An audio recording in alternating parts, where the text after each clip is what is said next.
There come schools online classes.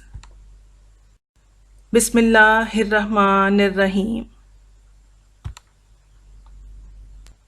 السلام علیکم ورحمۃ اللہ وبرکاتہ۔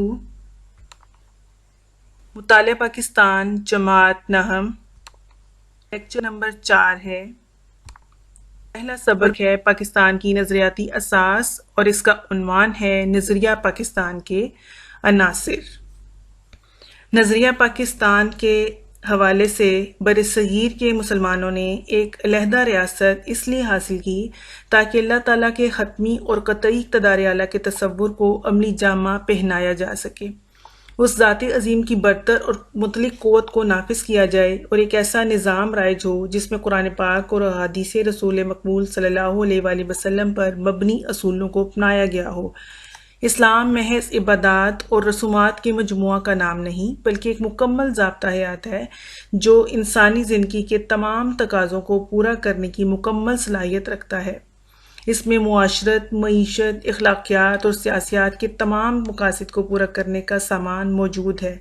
اسلامی نظام جدید تقاضوں سے ہم آہنگ ہے اور ہر دور کے لیے مکمل طور پر قابل عمل ہے۔ اسلامی نظام اور نظریہ پاکستان کے جو عناصر ہیں وہ عقائد ہیں، عبادات ہیں، قانون کی حکمرانی ہے، اخوت و مساوات ہے اور عدل و انصاف ہے۔ آج ہم بات کریں گے عقائد کی، عبادات کی اور قانون کی حکمرانی کی۔ عقائد میں توحید، رسالت، آخرت، ملائکہ اور الہامی کتابوں پر ایمان لانا جو ہے وہ شامل ہے اور ان سب کے مجموعے کو ہم ایمان کہتے ہیں۔ اب عقائد میں ہم سب سے پہلے عقیدہ توحید کی بات کریں گے اور پھر عقیدہ رسالت کی۔ عقیدہ توحید مطلب واحد، یکتا، اکیلا۔ عقیدہ توحید سے مراد یہ ہے کہ اللہ تعالیٰ ساری کائنات کا خالق و مالک ہے، وہ واحد ہے، وہ یکتا ہے، وہ اکیلا ہے۔ تمام جہانوں کا جو رب ہے، جو اللہ ہے، جو خالق ہے، وہ صرف اللہ تعالیٰ کی ذات ہے، اس کا کوئی شریک نہیں ہے اور نہ ہی کوئی چیز اس کے علم سے باہر ہے۔ اللہ تعالیٰ فرماتا ہے قرآن پاک میں سورۃ بقرہ کی آیت نمبر 20 میں، ان اللہ علی کل شیء قدیر، بے شک اللہ تعالیٰ ہر چیز پر قادر ہے، یعنی کوئی شے اس کی قدرت سے باہر نہیں ہے۔ ذرا اللہ تعالیٰ کی تخلیق کو مد نظر رکھیں، اپنے ارد گرد ذرا نظر دوڑائیں، اس کی تخلیق پر، اس دنیا پر غور کریں کہ اللہ تعالیٰ کی ذات ہر طرف موجود ہے۔ مشرق و مغرب میں اللہ ہے، شمال و جنوب میں بھی اللہ ہے۔ اس زمین کا جو فرش ہے وہ اللہ کے قبضے میں ہے، آسمان اللہ کے قبضے میں ہے، اس دنیا کا نظام اور کنٹرول اللہ کے قبضے میں ہے۔ ہواؤں کا چلنا، گرمی سردی کا موسم، دھنک کے رنگ، اڑتے پرندے، بہتے دریا اور سمندر، آبشاروں سے گرتا پانی، بادلوں کی گرج اور ان سے برستا پانی، پہاڑوں کا پھیلاؤ اور ان پر برف، طوفانوں کا آنا، بجلیوں کی چمک، درختوں کے پھل، پھلوں کے ذائقے میں خوشبو، پھلوں میں مٹھاس، پھلوں کے چھلکے اور ان کے رنگ اور ان کے ذائقے، ہرن کے نافے میں مشک، مکھی کے منہ میں شہد، یہ سب میرے اللہ کی طاقت ہے، یہ سب اسی کی قدرت ہے، اسی کے دائرہ اختیار میں ہے۔ کوئی شے میرے اللہ کی قدرت سے باہر نہیں ہے۔ اس دنیا میں کوئی ایسی دوسری طاقت موجود نہیں ہے جو یہ سب کرنے کی جو ہے وہ قدرت رکھتی ہو۔ پھر اللہ تعالیٰ فرماتا ہے انی جاعل فی الارض خلیفۃ، میں زمین میں اپنا نائب بنانے والا ہوں۔ سورۃ بقرہ کی آیت نمبر 30 میں اللہ تعالیٰ نے فرشتوں سے کہا کہ میں زمین میں اپنا نائب جو ہے وہ بنانے والا ہوں۔ اس کے مطابق انسان کی حیثیت اللہ تعالیٰ کی سفیر کی ہے، لہٰذا مسلمانوں پر اللہ تعالیٰ کے احکام پر چلنا جو ہے وہ ضروری ہے۔ جو اللہ تعالیٰ نے احکام ہم تک پہنچائے ہیں، قرآن پاک میں نازل کیے ہیں، ان پر چلنا، ان کا نافذ کرنا جو ہے وہ مسلمان کے لیے ضروری ہے۔ اللہ تعالیٰ کے قادر مطلق ہونے اور انسان کے نائب ہونے کے عقیدے سے یہ بالکل واضح ہو جاتا ہے کہ انسان اپنی طاقت کی حد تک عمل پر قادر ہے، لیکن اصل قدرت اور طاقت جو ہے وہ اللہ تعالیٰ کے ہاتھ میں ہے۔ انسان جو ہے اپنی طاقت سے بڑھ کر جو ہے کچھ نہیں کر سکتا، صرف اپنی طاقت کے مطابق جو ہے وہ عمل کرتا ہے اور نتیجہ اللہ پر چھوڑتا ہے۔ تو یہاں پر اس دنیا کے اندر جو ہے اللہ تعالیٰ نے انسانوں کو جو اختیارات دیے ہیں وہ امانتاً دیے ہیں. ایون پارلیمنٹ میں بیٹھے ہوئے لوگ جو ہیں ان کے پاس بھی جو اختیارات ہیں وہ اللہ کی امانت ہیں. اس کے دائرہ میں، اس کی حدود میں رہتے ہوئے ان کو استعمال کرنا مسلمانوں کے لیے جو ہے وہ ضروری ہے. لہٰذا عقیدہ توحید کے حوالے سے اس ساری کائنات کا خالق و مالک، تمام جہانوں کا جو ہے وہ رب ہے، وہ اللہ تعالیٰ ہے. اور انسان جو ہے اس دنیا میں، اس روئے زمین کے اوپر اللہ تعالیٰ کا سفیر ہے، جو کہ اس کے دائرے میں رہتے ہوئے، اس کی حدود میں رہتے ہوئے جو ہے اس کے احکام کے اوپر جو ہے وہ عمل کرتا ہے، اور اس کے اوپر عمل کرنا جو ہے وہ ضروری ہے. اب ہے ہمارے پاس عقیدہ رسالت. عقیدہ توحید کے بعد اسلام کا دوسرا بنیادی عقیدہ عقیدہ رسالت ہے. یعنی اللہ تعالیٰ نے ہر زمانے میں اپنی طرف سے رسول اور نبی بھیجے جو انسانیت کی ہدایت کے لیے اللہ کی طرف سے پیغام لے کر آتے رہے. یہ سلسلہ آدم علیہ السلام سے شروع ہوا اور ہمارے نبی محمد صلی اللہ علیہ وآلہ وسلم پر ختم ہوا. آپ صلی اللہ علیہ وآلہ وسلم نے رسالت کا حق ادا کر دیا اور امت کو بہترین انداز میں نصیحت کی.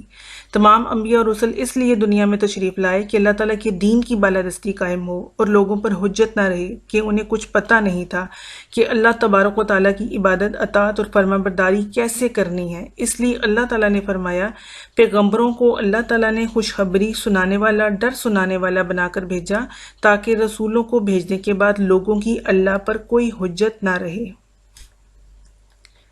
ایک مسلمان اور مومن کے لیے اپنی ذات کی معرفت اتنی ضروری نہیں جتنی کہ محمد رسول اللہ صلی اللہ علیہ وآلہ وسلم کی ذات گرامی کی معرفت ضروری ہے، کیونکہ قرآن کریم کی متعدد آیات میں ایمان باللہ کے ساتھ ایمان بالرسالت کو تکمیل ایمان کی شرط کے طور پر بیان فرمایا گیا ہے. چنانچہ اللہ تعالیٰ فرماتا ہے، ایمان لاؤ اللہ اور اس کے رسول پر اور اس نور پر جو ہم نے اتارا ہے. رسول اللہ صلی اللہ علیہ وآلہ وسلم کی اطاعت تمام انسانوں پر بالعموم اور ایمان والوں پر بالخصوص فرض ہے. اللہ تعالیٰ کا ارشاد ہے، اے لوگو، تمہارے پاس تمہارے رب کی طرف سے حق کے ساتھ رسول آ گیا ہے، اس پر ایمان لے آؤ، اس میں تمہاری بھلائی ہے. آپ صلی اللہ علیہ وآلہ وسلم نے فرمایا ہے، ہر نبی خاص اپنی قوم کی طرف بھیجے جاتے تھے اور میں تمام انسانوں کی طرف بھیجا گیا ہوں. اس سے ثابت ہوتا ہے کہ یہ رہنمائی جو ہے آپ صرف اپنے ملک، اپنے زمانے اور اپنی قوم کے لیے ہی نہیں بلکہ آپ قیامت تک پوری نوع انسانی کے لیے رسول جو ہے وہ مبعوث فرمائے گئے ہیں. لہٰذا رسالت پر ایمان لانے میں یہ داخل ہے کہ آپ کو انسانیت کی طرف اللہ کا آخری رسول مانا جائے اور یہ عقیدہ رکھا جائے کہ رسول جو کچھ بتائے وہ حق ہے اور جو کچھ کہے وہ سچ ہے اور جو عمل کرے وہ قابل اتباع ہے. ان کی بتائی ہوئی تمام باتوں پر عمل کرنا فرض ہے. ہاں، ان باتوں کا تعلق عبادت سے ہو، تہذیب سے ہو، معاشرت سے ہو، اخلاق سے ہو، کردار سے ہو، زندگی کے کسی بھی شعبے سے ہو، اس لیے کہ یہی اسوائے کامل ہے. لہٰذا عقیدہ رسالت جو ہے اس کا مطلب یہ ہے کہ تمام رسولوں پر ہی ایمان لانا اور دائرہ اسلام میں آنے کے لیے ضروری ہے کہ رسالت کو دل و جان سے تسلیم کیا جائے، اس کا اقرار کیا جائے، اس میں بغیر کوئی شک و شبہ رکھے اس بات کا اقرار کیا جائے کہ ختم نبوت جو ہے وہ نبی کریم صلی اللہ علیہ وآلہ وسلم کے اوپر ختم ہے اور تمام انبیاء پر بھی ایمان لایا جائے. اور قرآن مجید اسوۂ رسول جو ہیں ان کو سرچشمہ ہدایت ماننا اور نبی کریم صلی اللہ علیہ وآلہ وسلم کو اللہ تعالیٰ کا آخری رسول اور آخری نبی ماننا اور یہ بھی ایمان رکھنا کہ آپ صلی اللہ علیہ وسلم کے بعد کوئی نبی نہیں آئے گا، یہ عقیدہ رسالت کا لازمی جز ہے. جو بھی اس کا انکار کرے گا وہ مسلمان نہیں ہو سکتا، وہ دائرہ اسلام سے خارج ہے. لہٰذا عقیدہ توحید کے ساتھ ساتھ عقیدہ رسالت پر ایمان لانا اور اس کا اقرار کرنا جو ہے وہ بھی اتنا ہی ضروری ہے جتنا کہ عقیدہ توحید. عبادات ہیں ہمارے پاس توحید و رسالت، نماز، زکوٰۃ، روزہ اور حج. توحید و رسالت کے بارے میں ابھی ہم نے بات کی کہ اللہ تعالیٰ ساری دنیا کا خالق و مالک ہے اور رسالت تمام انبیاء کو جو ہے ایمان لانا اور رسالت ختم نبوت جو ہے وہ نبی کریم صلی اللہ علیہ وآلہ وسلم کی ذات اقدس پر ہے، مکمل ہے، ان کے بعد کوئی نبی اس دنیا میں نہیں آئے گا. اب دوسرا رکن ہے وہ نماز ہے۔ نماز کے حوالے سے اللہ تعالیٰ نے کئی مقامات پر جو ہے اس کی ادائیگی کا حکم دیا ہے کہ نماز کو جو ہے مقررہ اوقات کے مطابق جو ہے ادا کرنا فرض ہے، کہ کوشش کرنی چاہیے کہ نماز جو ہے وہ قضا نہ ہو۔ اللہ تعالیٰ قرآن مجید میں ارشاد فرماتا ہے ان الصلاۃ کانت علی المؤمنین کتابا موقوتا، بے شک نماز کا مومنوں پر اوقات مقررہ میں ادا کرنا جو ہے وہ فرض ہے۔ یہ سورۃ نساء کی آیت نمبر 103 ہے، جس میں نماز کے حوالے سے مومنوں کو یہ کہا جا رہا ہے کہ اپنی نماز جو ہے جو وقت مقرر کیا گیا ہے اس کے اندر ہی ادا کر لیں، اس میں تاخیر نہ کریں، اس کو دیر سے ادا نہ کریں۔ لہٰذا تمام مسلمانوں کو چاہیے کہ جیسے ہی اذان کی آواز سنیں، جیسے مؤذن کی آواز سنیں، اسی وقت دنیاوی کاموں کو چھوڑ کر نماز کی ادائیگی کی طرف، مساجد کی طرف دوڑ لگا دیں، اور خواتین گھروں کے اندر نماز کا خوبصورت طریقے سے اہتمام فرمائیں۔ اور اس چیز کا مظاہرہ جو ہے کوئی مخصوص جگہوں پر نہیں بلکہ پورے معاشرے میں ہونا چاہیے۔ اس پوری دنیا میں جہاں جہاں مسلمان آباد ہیں ان تمام اسلامی معاشرے کے اندر بھرپور طریقے کے ساتھ، جوش و خروش کے ساتھ اس نظام کو جو ہے وہ قائم ہونا چاہیے۔ جہاں نماز کی ادائیگی کا حکم آتا ہے وہاں نماز کے ساتھ زکوٰۃ کی ادائیگی کا بھی حکم ہے کہ نماز قائم کرو اور زکوٰۃ دو، نماز قائم کرو اور زکوٰۃ دو۔ جس طرح سے نماز ایک عبادت ہے، اسی طرح سے زکوٰۃ بھی ایک مالی عبادت ہے۔ زکوٰۃ دینا جو ہے وہ ضروری ہے کیونکہ اس سے مال پاک صاف ہو جاتا ہے، پیسے کی گردش ہوتی ہے، چند ہاتھوں میں پیسہ سمٹ کر نہیں رہتا۔ اس طرح سے اسلام کے معاشی نظام کو بہتر کرنے کا موقع ملتا ہے۔ پیسہ دولت جو ہے وہ ان لوگوں تک پہنچتی ہے جو کہ اس معاشرے کے غریب، نادار اور کمزور لوگ ہیں، جو کہ اپنی بنیادی ضروریات بھی پوری نہیں کر سکتی، کیونکہ اس مال کے اندر اللہ تعالیٰ نے ان لوگوں کا بھی حصہ رکھا ہے۔ زکوٰۃ کی ادائیگی سے معاشرے کو بہت سی برائیوں سے، معاشرتی برائیوں سے بچایا جا سکتا ہے، جرائم سے بچایا جا سکتا ہے، امن و امان قائم رکھا جا سکتا ہے۔ اس لیے زکوٰۃ کی ادائیگی جو ہے وہ بھی بہت ضروری ہے۔ اگلا ہمارے پاس رکن ہے، چوتھا رکن روزہ۔ جس طرح سے زکوٰۃ مالی عبادت ہے اور مال کو پاک کرتا ہے، اسی طرح سے روزہ جو ہے جسمانی عبادت ہے اور ہمارے جسم کی جو ہے یہ زکوٰۃ ہے۔ روزہ رکھ کر مسلمانوں کو ان تمام غریب لوگوں کی بھوک اور پیاس کا احساس ہوتا ہے جو کہ ایک وقت کا کھانا بھی افورڈ نہیں کر سکتے، جن کو ایک وقت کا کھانا بھی میسر نہیں ہے، جو دوسرے لوگوں کے اوپر جو ہے انحصار کرتے ہیں۔ اس لیے اس تمام غریب طبقے کی بھوک اور پیاس کا مسلمان کو احساس ہوتا ہے، اس کا ضمیر جاگتا ہے، اس میں جذبہ پیدا ہوتا ہے کہ وہ اللہ تعالیٰ کا فرما بردار بندہ بن کر ان تمام لوگوں کی جو ہے مدد کرے جو کہ اس مشکل کا شکار ہیں اور ان کو اس سے نکالے۔ لہٰذا اللہ تعالیٰ نے یہ جتنے بھی ارکان بتائے ہیں، جتنی بھی عبادات بتائی ہیں، انتہائی خوبصورت عبادت ہیں جو کہ مسلمانوں کے اندر احساس و جذبہ پیدا کرنے کا بہترین ذریعہ ہے۔ اللہ اور بندے کے درمیان قربت کا ذریعہ تو ہے ہی، لیکن یہ عبادات جو ہیں مسلمانوں کے اندر احساس و جذبہ پیدا کرنے کا بھی ذریعہ ہے۔ اگلا ہمارے پاس رکن ہے حج۔ حج اسلام کا 5واں رکن ہے جو کہ صاحب استطاعت لوگوں پر فرض ہے۔ اگر حج کی مثال لی جائے، ہر سال تمام مسلمان پوری دنیا سے جو آنے والے مسلمان ہیں وہ مکہ میں جمع ہوتے ہیں، خانہ کعبہ میں طواف کرتے ہیں، حج ادا کرتے ہیں، اور مختلف علاقوں سے تعلق رکھنے والے جو لوگ ہیں، مختلف ماحول میں رہنے والے جو لوگ ہیں، ایک اللہ کو ماننے والے جو ہیں، یہاں پر اتحاد کی بڑی خوبصورت مثال قائم ہوتی ہے، بھائی چارے کی بڑی خوبصورت مثال قائم ہوتی ہے۔ حج کے موقع پر اللہم لبیک اللہم لبیک کی پکار مسلمانوں کے اتحاد کو اور بھائی چارے کو بڑھاتی ہے اور اس کی مثال ایسی پیش کرتی ہے کہ دنیا میں کہیں بھی نظر نہیں آتی۔ لہٰذا عبادات میں ہم نے دیکھا توحید و رسالت، نماز، زکوٰۃ، روزہ اور حج، یہ جو 5 پلرز ہیں اسلام کے، انتہائی ضروری ہیں۔ تو ایک مسلمان کے لیے ضروری ہے کہ ان تمام ارکان کے اوپر جو ہے پیراکار ہو۔ اگلا ہے ہمارے پاس قانون کی حکمرانی۔ قانون کی جو حکمرانی ہے یہ اسلام کے نظام کی جو ہے اہم ترین خوبی ہے، کیونکہ اس کی بنیاد اس تصور پر ہے کہ قانون کا سرچشمہ اللہ تعالیٰ ہے، اصل طاقت ہی اللہ تعالیٰ ہے۔ قرآن اور اسوہ رسول صلی اللہ علیہ وسلم کو قانون کی بنیاد ہے۔ اللہ تعالیٰ اس کائنات کا مالک ہے۔ اللہ تعالیٰ نے قرآن کو نبی کریم صلی اللہ علیہ وسلم کی ذات اقدس پر اتارا اور مکمل کیا، اور اس قانون کے سامنے اللہ تعالیٰ کے سامنے بادشاہ اور غلام دونوں برابر ہیں۔ اس طرح سے کہا جا سکتا ہے کہ اسلام کے نظام میں جمہوریت کی روح موجود ہے۔ جمہوریت دو الفاظ کا مرکب ہے، جمہور اور ریت۔ جمہور کا مطلب عوام لوگ ہیں، اور ریت کا مطلب جو ہے وہ حکمرانی ہے، مطلب عوام کی حکمرانی۔ اسلام کے نظام میں اب جمہوریت دو طرح کی ہوتی ہے، ایک مغرب کے جمہوری نظام ہے جس میں عوام کی حاکمیت کو تسلیم کیا جاتا ہے، جبکہ اسلامی نظام میں جو اسلام کا جمہوری نظام ہے اس میں حاکمیت کا جو اختیار ہے فقط صرف اللہ تعالیٰ ہی کی ذات ہے، اس کے ساتھ ہی مخصوص ہے۔ مغربی طرز جمہوریت میں عوام کی حاکمیت سے مراد یہ ہے کہ جس بھی قانون کو عوام کی اکثریت کی تائید حاصل ہو جائے گی وہ اس ملک کا قانون قرار دیا جائے گا، چاہے وہ تاریخی، معاشرتی، اخلاقی اور مذہبی روایات اور تعلیمات سے کتنا ہی متصادم کیوں نہ ہو۔ جبکہ اسلامی نظام میں ایسا کوئی بھی اختیار نہ کسی فرد کو نہ کسی جماعت کو حاصل ہے کہ وہ اپنے انفرادی یا اجتماعی فیصلے سے اللہ کے اٹل قوانین کو تبدیل کر دے۔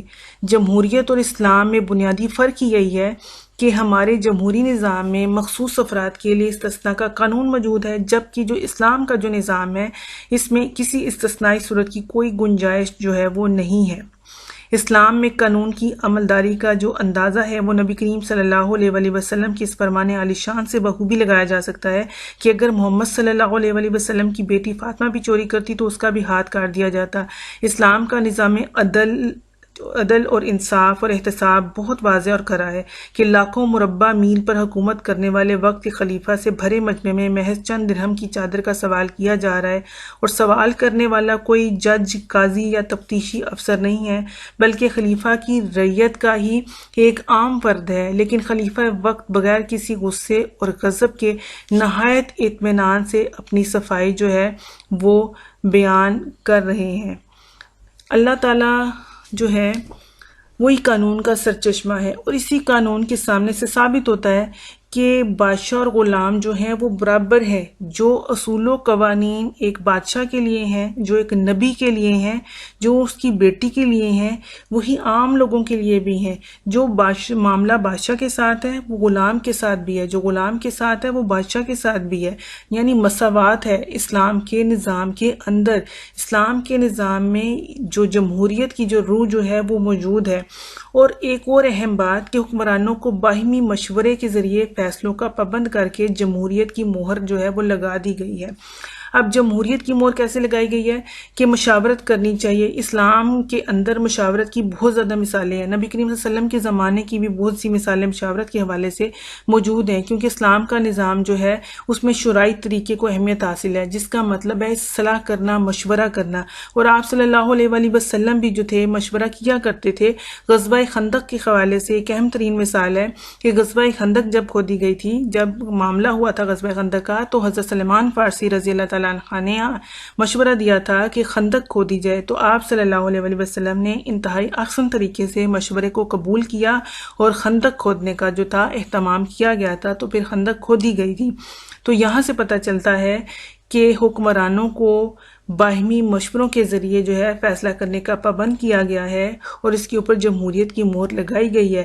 جمہوریت کا مطلب ہی یہی ہے کہ عوام کی حکمرانی، لیکن شرط یہ ہے کہ تمام فیصلے قرآن اور سنت کی روشنی میں ہوں، کیونکہ اللہ تعالیٰ ہی پوری کائنات بلا شرکت غیر حاکم مطلق ہے۔